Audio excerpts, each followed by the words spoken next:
May mga revelasyon muli ng korupsyon sa pagpapatuloy ng pagdinig ng Senado sa mga maanumalyang flood control project.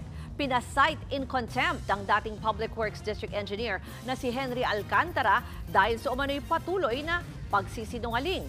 Para sa iba pang detalye, nasa linya ng telepono si Mean Los Baños. Mean, ano ba ang mga bagong revelasyon dyan?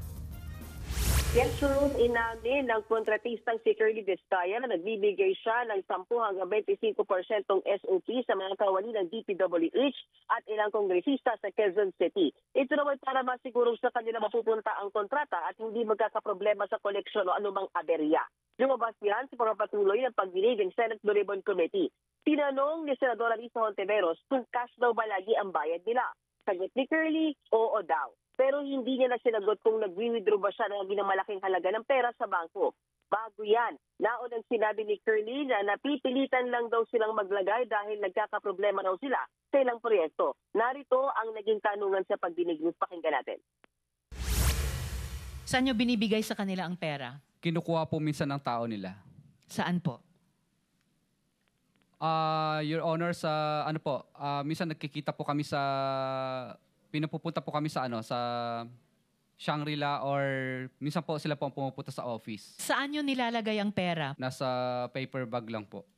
Paper bag? Kasya. Taon nino to, mga kongresista binanggit mo? Yes po, Your Honor. Tinatanong ko yung mga DPWH officials ng Quezon City na inamin ni Mr. Vizcaya sa affidavit na binabayaran nila. Pinupupunta po nila kami sa sa office po nila para dalhin. DPWH office? Yes po, Your Honor. Ruth, binawi rin ni Curly ang unang sinabi ng kanyang asawang si Sara Vizcaya na naglalaban-laban ng kanilang mga kumpanya para sa bidding ng proyekto. Sabi ni Curly ngayon, naguguluhan lang daw ang misis niya noon. Pero sa record daw nila ay wala namang naglalaban-laban na kumpanya nila sa mga bidding. Samantala, pinasight in contempt ng komite si dating DPWH Bulacan District Engineer Henry Alcantara. Hanggang ngayon kasi ginigit niyang wala siyang alam sa ghost project sa Bulacan. Tingin ng ilang senador nagsisinungaling si Alcantara. Narito muli ang bahagi ng tanungan sa pagdinig. Pakinggan natin, Ruth. Show cause order for him today bago natin i-cite for contempt. Sa mga taong sa baba, lahat may kasalanan, ikaw wala. District engineer ka, hindi mo alam na may ghost project. Wala ka ring alam, lumobo yung budget mo. Hindi ba dumadaan sa lamesa mo yan na lumaki yung pondo mo? Mr.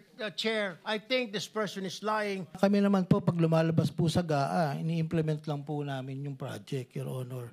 At hindi po namin alam kung saan po ng yan, Your Honor. Actually po, yung sinasabi ko po sa Ghost Project, talaga pong wala akong alam dyan. Pero Ruth, iba yan sa pahayag din nating Assistant Engineer Bryce Hernandez na muling itinuro si Alcantara bilang may alam daw kung sino-sino ang nasa likod ng mga ghost projects ay yung proponents. Bagay na itinanggi naman ni Alcantara. Inilatag din ni Bryce kung paano ang hatian nila sa kita mula sa mga proyekto. 40% kay Alcantara, 20% kay Bryce at 20% sa dalawa pang DPWH engineer.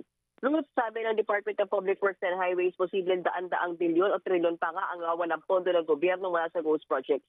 Hinahabol daw ngayon ng ahensya yan na maibalik sa gobyerno sa pamamagitan ng warranty. Marami daw sa warranty na ito ay pasok sa loob ng 5 taon, kaya pwede pa raw talaga itong habulin, sabi ni DPWH Secretary Vince Tizon. Ruth? Yan po ang Express Report ni Mean Los Baños. Mga kapatid, Ruth Cabal po para sa mabilis na pasada ng mga balitang dapat niyong malaman, mag-follow at mag-subscribe sa social media pages ng News 5.